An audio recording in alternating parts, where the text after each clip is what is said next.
오늘의 말씀은 예레미야 10장 17절부터 25절까지 말씀입니다.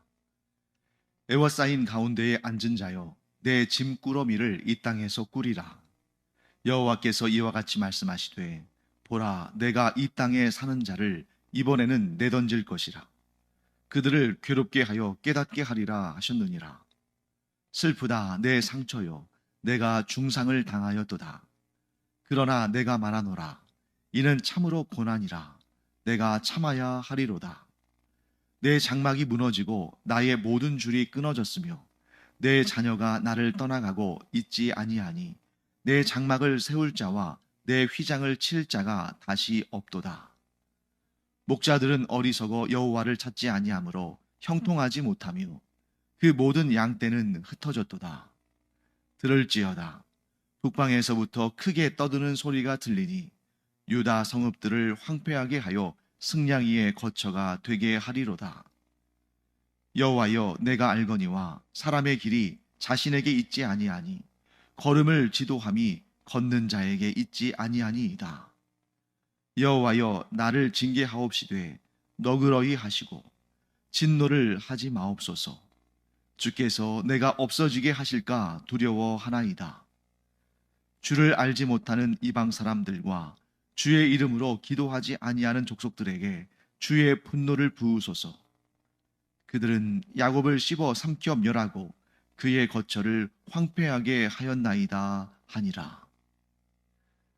네, 오늘 본문에서는 이스라엘이 지금 어떠한 상황에 임박해 있는지를 또 말씀하고 있습니다. 17절 말씀 볼까요? 에워싸인 가운데에 앉은 자여, 내 짐꾸러미를 이 땅에서 꾸리라.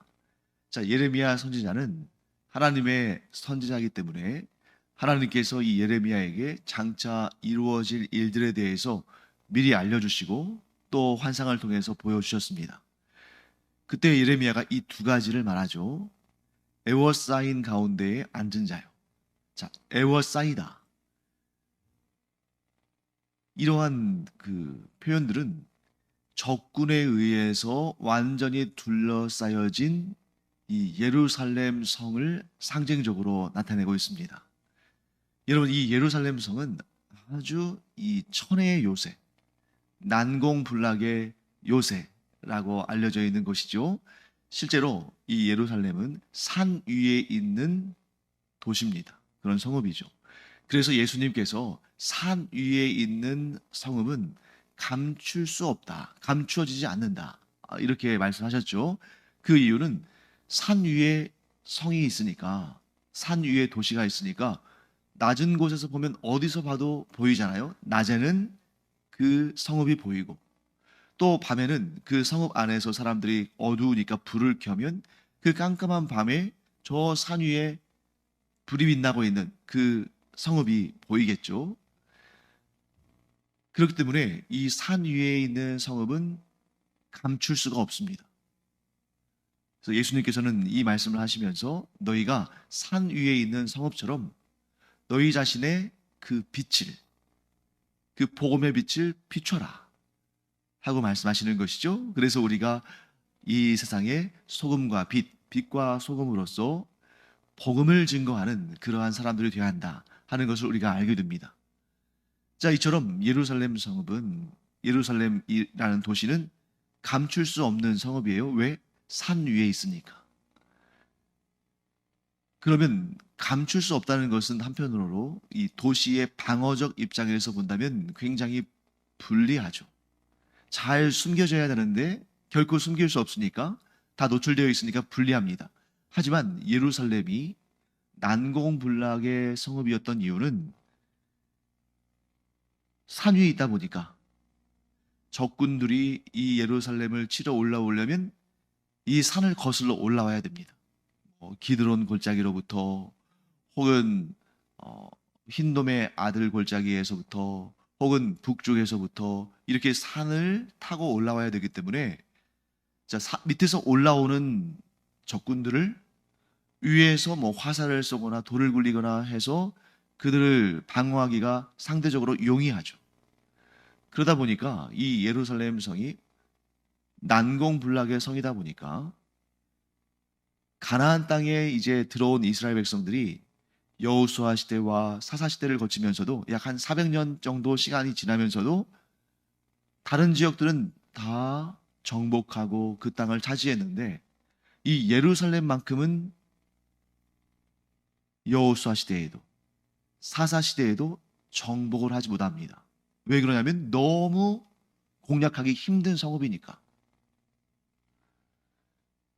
그래서 여호수아 시대 때도 정복하지 못했고 사사 시대에도 정복하지 못했고 심지어 왕정 시대가 시작되어서 사울왕의 시대가 이르렀음에도 불구하고 이 예루살렘에 있는 여부스 족속을 몰아내지를 못해요. 그래서 여전히 그 중요한 도시 예루살렘이, 그 거룩한 도시 예루살렘이 여부스 족속의 수중에 있었습니다. 그러던 것을 누가요? 다윗 왕 때에 이 예루살렘 성에 있는 여부스 족속들을 몰아내고 그 성을 차지하고 이제 비로소 예루살렘을 이스라엘의 수도로 삼게 되는 것이죠. 자, 그런데 그처럼 천의 요새며 산 위에 있는 성읍이며 방어하기 좋은 이 예루살렘이 애워싸인다는 겁니다. 누구에게? 바벨론 군대에게. 자, 그때 이스라엘 백성들에게 예레미야가 전하는 말은 뭐냐면 걱정하지 말아라. 이 예루살렘은 천혜의 요새고 하나님께서는 이 거룩한 성읍, 곧 여호와의 임재가 있는 여호와의 집, 여호와의 성전이 있는 이 거룩한 도시 예루살렘을 반드시 지켜주실 것이다 라고 말하지 않습니다. 아마도 이 이스라엘 백성들은, 이 남유다 백성들은 그것을 원했을 거예요. 그래서 실제로 이 예루살렘 성은 무너지지 않는다. 이 천혜의 요새는 난공불락의 성이다. 무엇보다 여호와의 집, 곧 예루살렘 성전이 이곳에 있는데 하나님의 임재와 하나님의 영광과 하나님의 함께하심이 이곳에 있는데 누가 감히 이 성을 무너뜨리겠는가? 실제로 100년도 훨씬 이전에 아수르 제국이 그 어마어마한 위력을 가지고 북이스라엘 왕국을 무너뜨리고 이 예루살렘마저 무너뜨리려고 진격해서 이 성을 에워쌌을 때도 하나님께서 저들을 물리셨는데 우리가 창 한 번, 칼 한 번 들 필요 없이 저들이 그 헛된 소문, 실제로 있지 않았던 일, 곧 그 아수르의 수도인 니느웨에 적군이 침입했다는 그런 소문을 하나님께서 일으키셔서 그들이 우리 중에 단 한 사람도 죽이지 못하고 철수했던 것을 우리가 안다. 그러므로 하나님께서 이 성을 반드시 지켜주실 것이다 라고 얘기하는 사람들이 있었는데 성경은 뭐라고 말씀하십니까? 그들이 거짓 선지자다. 왜요? 그들은 사람의 귀에 듣기 좋은 소리를 했을 뿐 하나님의 말씀과는 전혀 관계가 없습니다. 즉 사람을 즐겁게 하고 사람들에게서 인기를 끌고 사람들에게서 어떤 이익을 취하기 위해서 그들이 듣기 좋아하는 말을 했을 뿐 정작 하나님의 메시지는 전달하지 않은 거죠. 반면에 예레미야는 사람들에게 조롱당하고 침뱉음을 당하고 맞고 발시를 당하고 미움을 당하지만 그것을 감수하면서 어떻게 합니까? 하나님의 말씀을 있는 그대로 전합니다. 참 선지자인 거죠. 그래서 그 애워싸인 가운데 앉은 자, 좁게는 예루살렘 거민들, 넓게는 남유다와 결국 이스라엘 민족 전체에게 이렇게 말하는 거죠. 내 짐꾸러미를 이 땅에서 꾸리라. 여러분, 이 짐꾸러미는 뭐겠어요? 여행을 가기 위해서 꾸리는 짐꾸러미라면 뭐 문제가 될 것이 없죠. 더 기분이 좋고 즐겁겠죠. 그런데 여기에서 짐꾸러미는 이제 장차 너희가 저 바벨론 땅에 포로로 끌려갈 텐데 포로로 끌려가기 전에 그때 가서 주섬주섬 뭐 섬기려고 하다 보면 아무것도 갖지 못하고 끌려가야 될 테니까 미리 너희들의 그 짐꾸러미를 꾸려놔라. 왜요?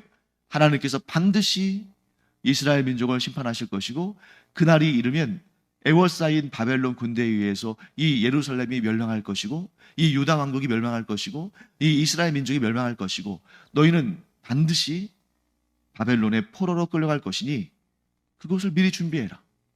이렇게 말하는 것입니다. 곧 이 말의 의미는 뭡니까? 너희에게 하나님의 심판이 선포되었고 그 심판은 반드시 이루어질 것이므로 피할 수가 없다.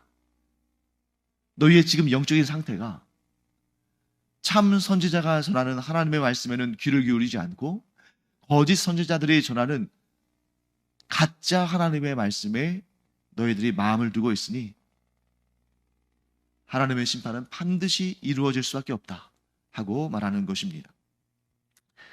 자, 그런데 18절 말씀에 하나님께서 이렇게 심판을 선언하시고 반드시 그 뜻을 이루실 것인데 거기에는 목적이 있다는 것입니다. 18절 말씀 보실까요? 여호와께서 이와 같이 말씀하시되 보라 내가 이 땅에 사는 자를 이번에는 내던질 것이라 그들을 괴롭게 하여 깨닫게 하리라 하셨느니라. 자, 이번에는 내던질 것이다. 이 말씀은 뭡니까?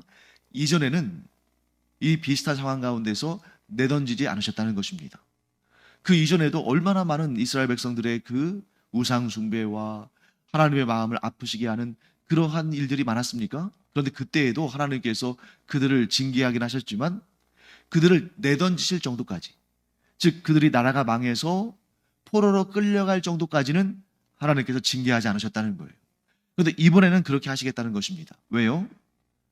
그들을 괴롭게 하여 깨닫게 하리라. 그들이 나라가 망하고 민족이 망하고 포로로 끌려가고 포로된 곳에서 고난을 당하면서 그제서야 깨닫게 될 것이라고 하나님께서 말씀하시는 것이죠. 참 너무나 슬프고 안타까운 사건입니다만 그럼에도 불구하고 이 징계가 소망이 있는 것은 그렇게 고통과 고난을 당하면서 깨닫게 된다면 하나님께서 회복시키실 마음을 가지고 계시다는 것이죠. 그래서 19절 말씀, 슬프다 내 상처여 내가 중상을 당하였도다.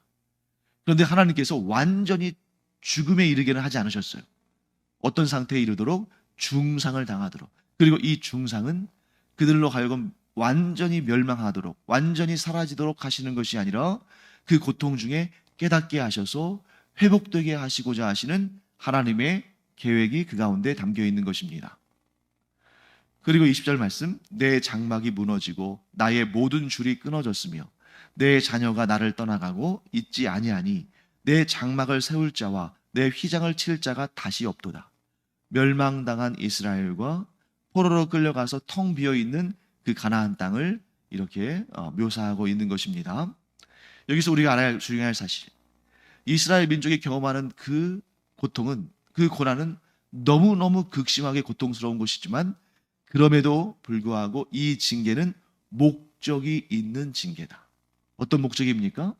고통 중에 깨닫게 하고자 하시는 하나님의 뜻이 담겨 있는 것이고, 그러므로 이 징계는 소망이 있는 징계다 하는 것입니다. 자, 21절 말씀 볼까요? 목자들은 어리석어 여호와를 찾지 아니하므로 형통하지 못하며 그 모든 양떼는 흩어졌도다. 자, 지금의 이 이스라엘 민족이 멸망당할 수밖에 없는 이 상황의 원인, 책임을 찾자면 사실 이스라엘 민족 전체에게 책임을 찾아야죠.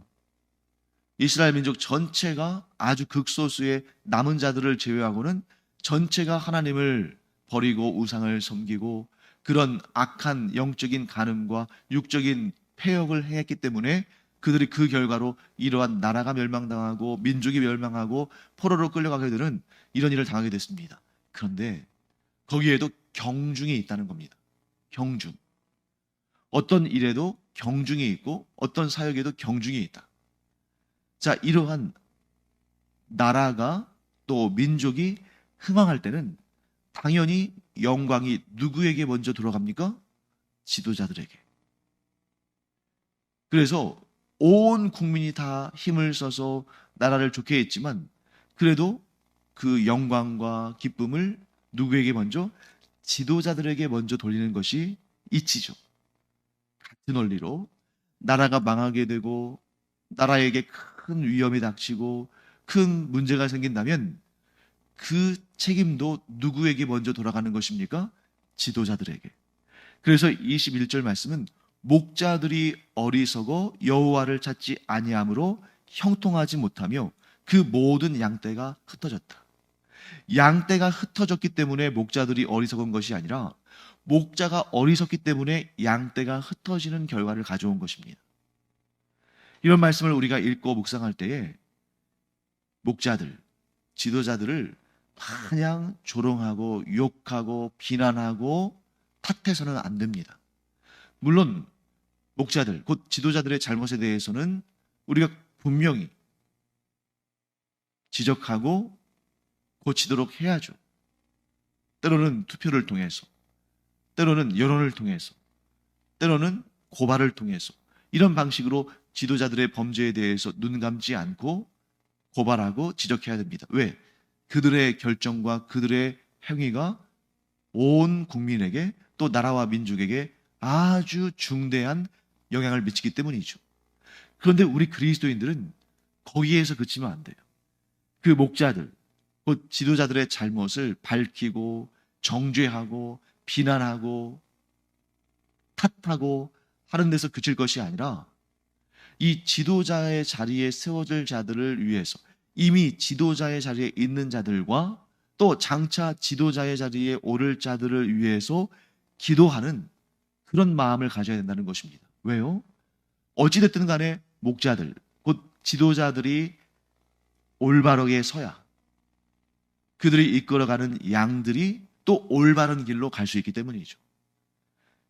그래서 우리는 항상 가정의 가장이든 교회의 목회자든 국가의 지도자들, 뭐 국회의원을 비롯해서 정치인들, 나아가서 대통령, 각 집단과 각 모임의 지도자들, 그들을 위해서 기도해야 한다는 것입니다. 왜 그렇습니까? 그들이 하나님을 경외함으로 하나님이 주신 지혜로 그들이 맡은 그 일들을 잘 감당할 뿐만 아니라 그들이 돌봐야 되는 양들을 잘 이끌어가도록 기도해야 되고 또 거기서 한 걸음 더 나간다면 앞으로 장차 우리의 후손 가운데 또 이 나라의 지도자들 가운데 어리석은 자들이 나타나지 아니하고 하나님을 경외하는 지혜로운 자들로 이 지도자들이 세워져서 가정과 교회와 나라와 민족과 이 세계가 하나님 보시기에 참으로 좋은 그런 곳이 되도록 우리가 기도해야 됩니다. 실제로 우리가 그런 일들을 얼마나 많이 경험합니까? 뭐 최근 들어서는 그 러시아의 푸틴이 그 러시아의 지도자 아닙니까? 그가 우크라이나와의 전쟁을 결정하니까 그는 그냥 뭐 자기의 의자에 앉아서 뭐 전장에 나가서 뭐 무기를 드는 것도 아니고 싸우는 것도 아니고 자기의 집무실에 앉아서 전쟁 개시에 사인했겠죠.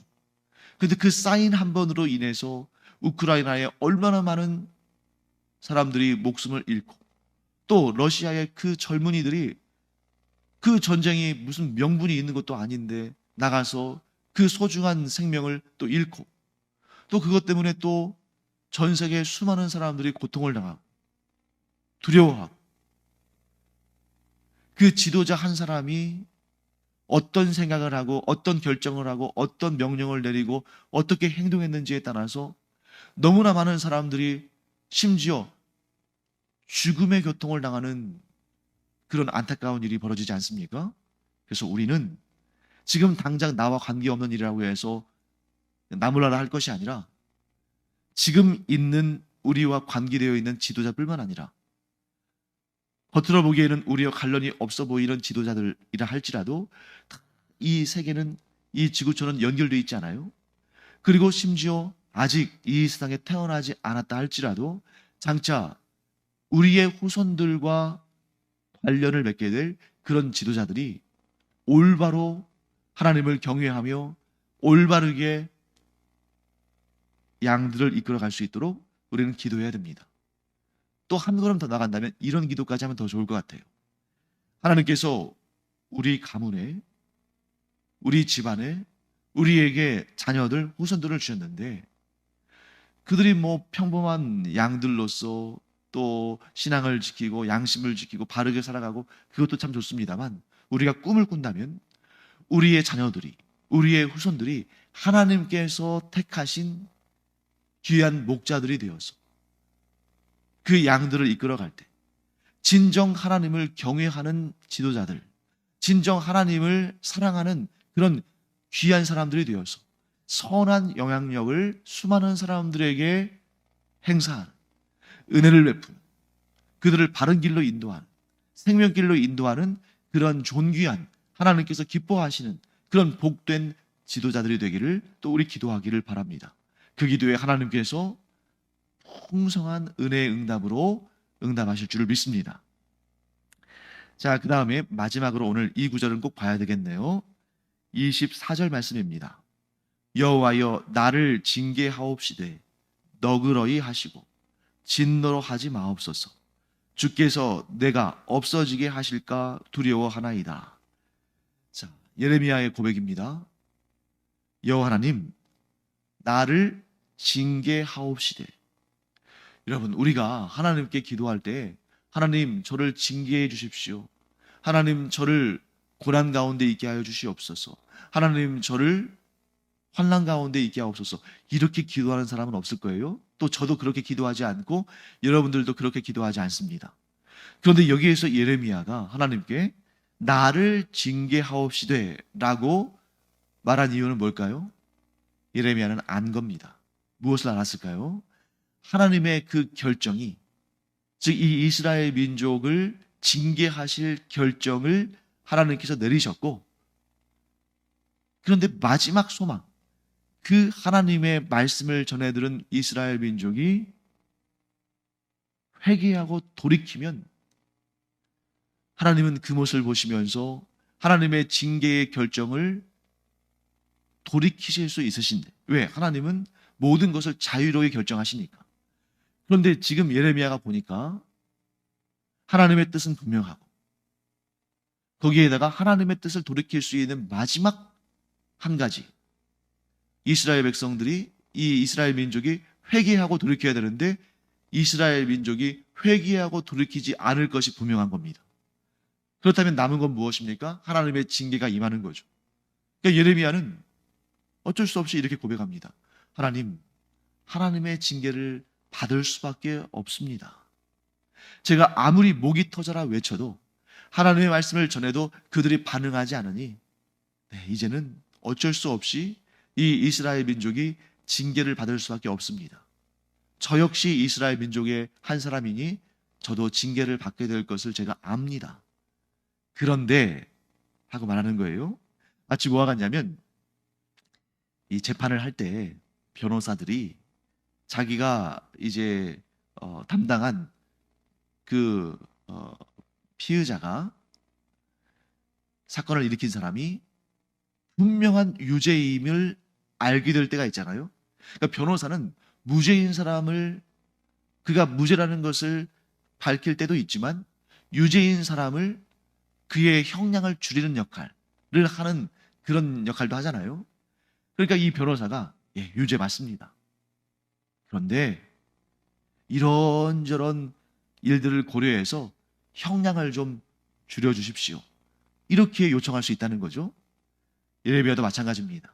하나님, 나를 징계하옵시되 너그러이 하시고 진노로 하지 마옵소서. 예레미야는 아는 겁니다. 하나님은 진노 중에도 사랑을 잃지 않은 분인 분을 알기 때문에 나와 이 민족이 완전히 소멸되지 않도록 하나님 진노 중에도 너그러움을 잃지 않으시고 사랑을 잃지 않으셔서 우리를 완전히 소멸되게 하지는 말아주시옵시고 너그러이 대해 주시옵소서. 여기에서 아주 중요한 교훈을 얻게 됩니다. 우리는 완벽할 수 없다. 그렇기 때문에 우리는 언제든지 죄를 짓고 또 허물이 있습니다. 그래서 그 죄와 허물에 대해서는 또 하나님의 징계가 있죠. 그럼에도 불구하고 우리는 하나님께 무엇을 구할 수 있습니까? 은혜를 구할 수 있다. 하나님, 저를 너그러이 대해 주십시오. 저에게 죄가 있고 허물이 있습니다. 이 죄와 허물은 반드시 그 대가를 치르게 되어 있으나 하나님, 부디 너그러이 대해 주시고 은혜와 긍휼을 잊지 말아 주시옵소서. 진노 중에도 그 사랑과 자비와 긍휼을 베풀어 주시옵소서. 이렇게 기도할 때 하나님은 어떤 분이십니까? 우리에게 너그러이 대하시고 인자와 자비와 긍휼과 사랑을 베푸시는 분이시다. 심지어 우리의 죄와 허물로 인한 징계보다 더 크고 더 놀라운 사랑과 인자와 긍휼과 자비를 베푸시는 분이시다. 그걸 우리가 어떻게 합니까? 우리의 죄에 대한 징벌로 우리가 영원한 사망을 경험해야 되는데 하나님은 우리를 불쌍히 여기셔서 그 독생자 예수 그리스도를 보내셔서 우리에게 죄 사함의 은혜와 영생 구원의 은총을 베풀지 않으셨습니까? 우리가 이 진노 중에도 은혜와 긍휼과 사랑과 자비를 그치지 않으시는 하나님을 알므로 하나님께 간절히 간구하며 하나님의 은혜를 얻는 그런 우리가 되기를 간절히 축원합니다. 기도하겠습니다. 하나님, 저희는 죄가 많고 허물이 많으며 징계를 받아야만 되는 그런 존재임을 고백합니다. 그러나 그 징계 중에도 그 징계보다 더 큰 하나님의 은혜와 긍휼과 자비와 사랑을 저희에게 베풀어 주시옵소서. 그래서 저희가 징계 가운데 무너지는 것이 아니라 소멸되는 것이 아니라 다시 하나님만을 소망하며 하나님의 그 손을 잡고 일어서서 하나님의 은혜 가운데에 하나님께서 기뻐하시는 삶을 살아가는 저희들 되게 하여 주시옵소서. 감사드리며 예수님의 이름으로 축복하며 기도합니다. 아멘. 기도하는 시간입니다. 우리가 기도할 수 있는 근거가 무엇입니까? 우리가 감히 하나님께 이것저것 베풀어 달라고 말할 수 있는 그런 자격이 있는 사람들입니까? 아니잖아요.